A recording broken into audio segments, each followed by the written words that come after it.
Welcome my YouTube channel Kanhaiya classes. जी हाँ, इस वीडियो में हम आपको बताएंगे कि आरएनए के प्रकार, इसके विषय में हम आपको बताएंगे कि आरएनए कितने प्रकार के होते हैं। और आरएनए 3 प्रकार के होते हैं: संदेहवाहक आरएनए, स्थानांतरण आरएनए और राइबोसोमल आरएनए। सबके विषय में हम आपको बहुत ही आसान शब्दों में समझाएंगे और इनके कार्य भी आपको बताएंगे। तो सबसे पहले हम डालेंगे आरएनए के प्रकार। इसमें लिखेंगे आरएनए 3 प्रकार के होते हैं। नंबर 1 संदेश वाहक आरएनए, ब्रैकेट में लिखेंगे mRNA यानी कि मैसेंजर आरएनए। फिर लिखेंगे नंबर 2 स्थानांतरण आरएनए, ब्रैकेट में लिखेंगे स्मॉल टी आरएनए। फिर लिखेंगे नंबर 3 राइबोसोमल आरएनए, ब्रैकेट में लिखेंगे स्मॉल आर आरएनए। अब सबसे पहले हम डालेंगे संदेश वाहक आरएनए या मैसेंजर आरएनए। इसमें लिखेंगे संदेश वाहक आरएनए एक ऐसा आरएनए है जो डीएनए से प्राप्त आनुवांशिक सूचनाओं को राइबोसोम तक पहुंचाता है।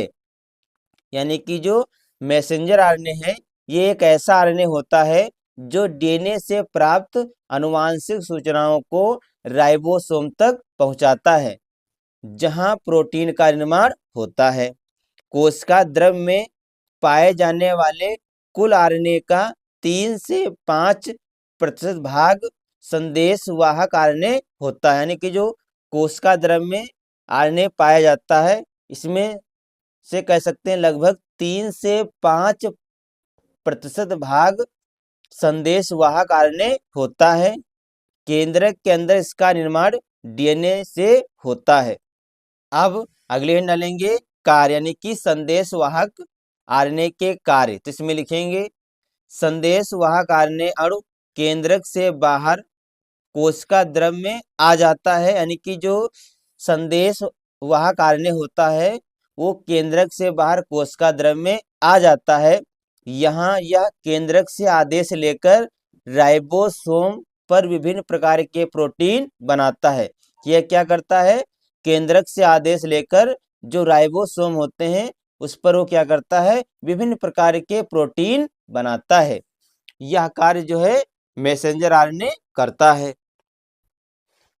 अब हेडिंग डालेंगे नंबर 2 स्थानांतरण आरएनए या ट्रांसफर आरएनए। इसमें लिखेंगे यह कोशिका की कुल आरएनए का 15 से 18% होता है। यानी कि जो स्थानांतरण आरएनए है, यह कह सकते हैं लगभग कोशिका द्रव में 15 से 18% होता है। यह कोशिका द्रव में पाया जाता है। यानी कि जो ट्रांसफर आरएनए है कहाँ पाया जाता है? ये कोशिका द्रव में पाया जाता है। ये सबसे छोटे व घुलनशील अणु होते हैं, अतः इन्हें विलय आरएनए अणु भी कहते हैं। यानी कि जो ट्रांसफर आरएनए होते हैं ये सबसे छोटे और घुलनशील अणु होते हैं, इन्हें विलय आरएनए अणु भी कहते हैं। इनका निर्माण केंद्रक में डीएनए के सांचे पर होता है। यानी कि जो ट्रांसफर आरएनए होता है इसका निर्माण कहाँ होता है? तो इसका निर्माण केंद्रक में डीएनए के सांचे पर होता है। अब हम डालेंगे कार्य, यानी कि जो ट्रांसफर आरएनए है इसके क्या कार्य हैं। तो आप इसमें लिखेंगे ये विभिन्न प्रकार के अमीनो अम्लों को राइबोसोम्स पर लाते हैं। यानी कि जो ट्रांसफर आरएनए इसका क्या कार्य होता है? ये विभिन्न प्रकार के जो अमीनो अम्ल होते हैं उनको राइबोसोम पर लाते हैं, जहां प्रोटीन का संश्लेषण होता है। ये कार्य कौन करता है? Transfer RNA. अब नंबर 3 हम डालेंगे राइबोसोमल आरएनए या स्मॉल आर आरएनए। इसमें लिखेंगे राइबोसोम के अंदर पाए जाने वाले आरएनए को ही राइबोसोमल या स्मॉल आर आरएनए कहते हैं। यानी कि राइबोसोम के अंदर पाए जाने वाले आरएनए को ही हम क्या कहते हैं? Ribosomal RNA. इसकी मात्रा सबसे अधिक होती है। कोशिकीय आरएनए का 80% भाग स्मॉल आर आरएनए का होता है। अब हम आपको बताएंगे कि राइबोसोमल के कार्य क्या है। तो आप लिखेंगे इसमें इसका प्रमुख कार्य राइबोसोम का निर्माण करना है। यानी कि जो राइबोसोमल है इसका मेन कार्य होता है राइबोसोम का निर्माण करना।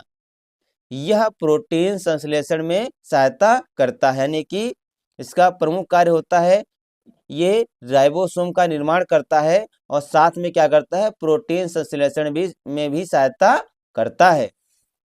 तो बच्चों इस वीडियो में हमने आपको बताया कि आरएनए कितने प्रकार के होते हैं और इनके क्या क्या कार्य हैं, इसके विषय में आप कैसे लिखेंगे, इस वीडियो में हमने आपको बहुत ही आसान शब्दों में लिखकर समझाया है।